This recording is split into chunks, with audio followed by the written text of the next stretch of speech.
Hey, this is Cam, and I'm so excited to be recording this video for you guys today because 5 years ago this month, at the time of recording this, I quit my management consulting job at Roland Berger to begin this unorthodox career as a performance and mindset coach and speaker. Now, at the time, I was 23 years old, and though it might seem like a risky decision, taking that leap was not a decision I made impulsively. So in this video, I want to share with you guys, first of all, my story of deciding between starting my coaching business, my dream, or getting employed. Because I think a lot of us go through this debate when it comes to, putting it in a cheesy way, chasing our dreams. Do we choose the security of a job and building our financial foundations? Or, do we get employed in a 9-to-5 or a part-time role and then work maybe part-time on our side hustle? Or do we just go for it? Do we just say, forget employment, I'm just going to go and start my own thing? The truth is that all of these ways can work. And in this video, I want to explore some of the things that you may want to consider in making this choice.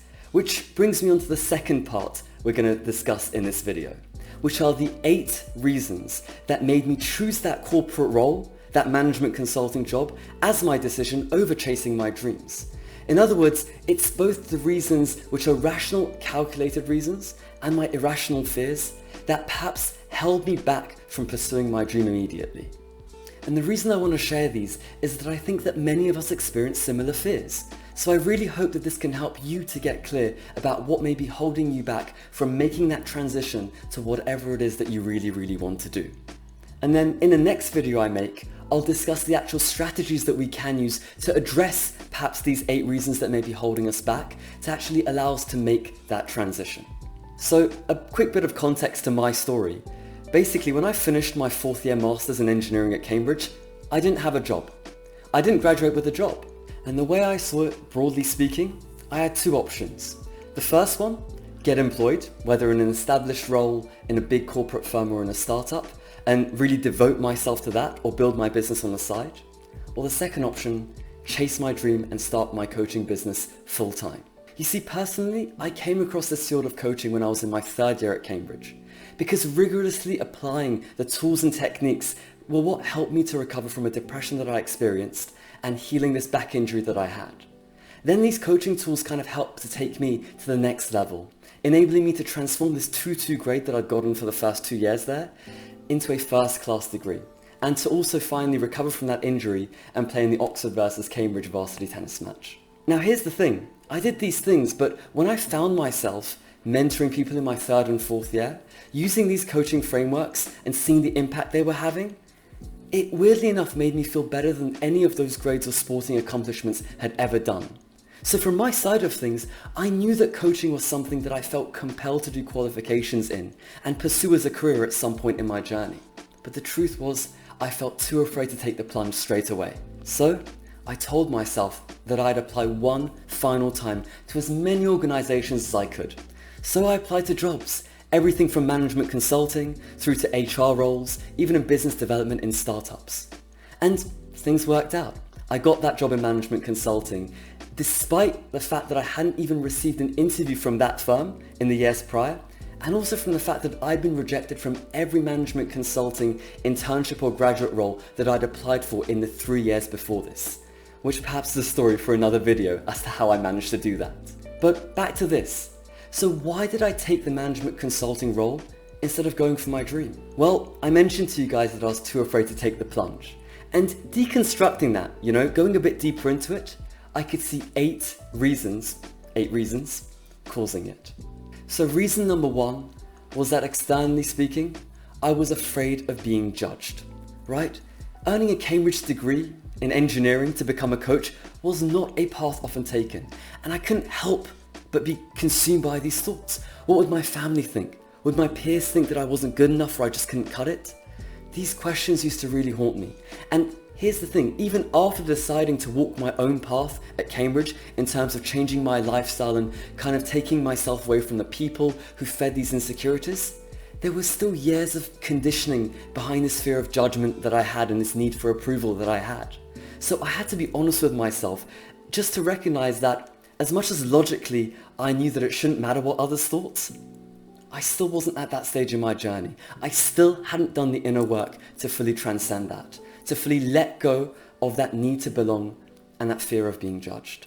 Now, reason number 2 for why I chose that corporate role to go for it instead of the coaching side of things was that internally, I wanted to prove myself. You see, guys, one of the traps that Cambridge and other top institutions can pull us into if we're not careful is what I call an identity we build based around our being elite. You know, it's a bunch of crap, right? There's nothing elite about this, but it's this mindset you begin to think that you have. You begin to attach all of your self-worth to this idea that you are special somehow, or you are elite. It couldn't be the furthest thing from the truth, but that is what a lot of us insecure people there feel like. Because we've been an elite student up to that point, to get to Cambridge as a whole, and now to maintain that identity, of course we'd want to get an elite job. And we've fed these narratives that banking, consulting, law, and tech, these are the elite jobs that we should be moving into. And so for all the non-tech interested engineers like myself, banking and consulting were the 2 biggest options. So having been rejected from consulting firms in my 2nd year, in my 3rd year, and my 4th year, a part of me still felt like I had something to prove. Like I wanted to prove to myself that me not being a consultant was my choice. In other words, I had the opportunity and I decided it wasn't right for me, as opposed to a choice made for me because I just couldn't make it, because I just wasn't good enough. Now, psychologically, this need to prove myself to reinforce this elite identity, which stemmed from this feeling that inwardly I just didn't deserve it, like I wasn't worthy unless I had these things. It was one of the biggest insecurities that I had to overcome on this journey. And I'm really open about that. I was really insecure about these kind of things, and that's why they were such a challenge for me to overcome. Now, the 3rd reason why I chose that consulting role or a more corporate role over starting my own thing was that I wanted financial security. As a 23-year-old with no contacts, no qualifications or experience, it could take years for me to even reach a basic level of income as a coach. Whereas consulting came with a pretty damn good starting salary. I mean, sure, it's not quite at the level of investment banking or top tech firms, but it'd be more than enough for a 23-year-old graduate, right? For full transparency, guys, in 2016, Roland Berger at the time was offering a £42,000 starting salary with a £4,000 sign-on bonus, which was more than I ever imagined for my first job. Now, in terms of my personal values, I've never sought a massive income, you know, in a material way. Fancy cars, watches, clothes, these kind of things have never really been my thing.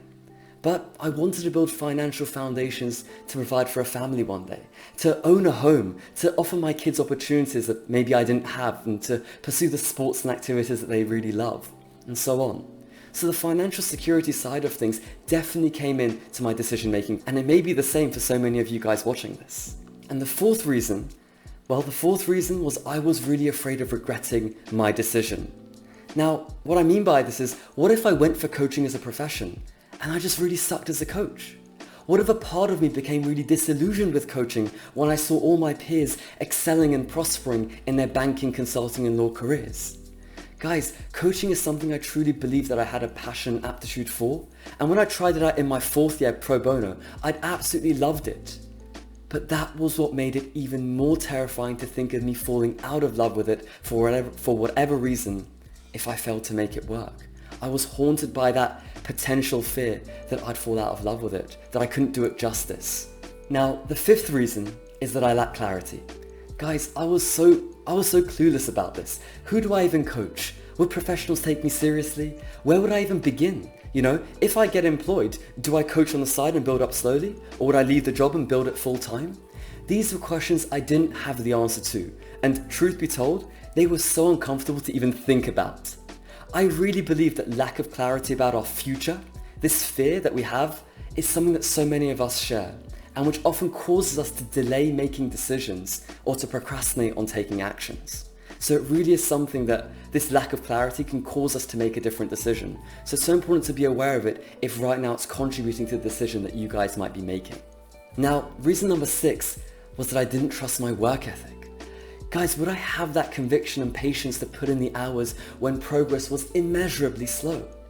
The truth is, I was afraid that deep down, I was lazy, and without the structural pressure of work, I'd not have any motivation to take action on a day-to-day basis.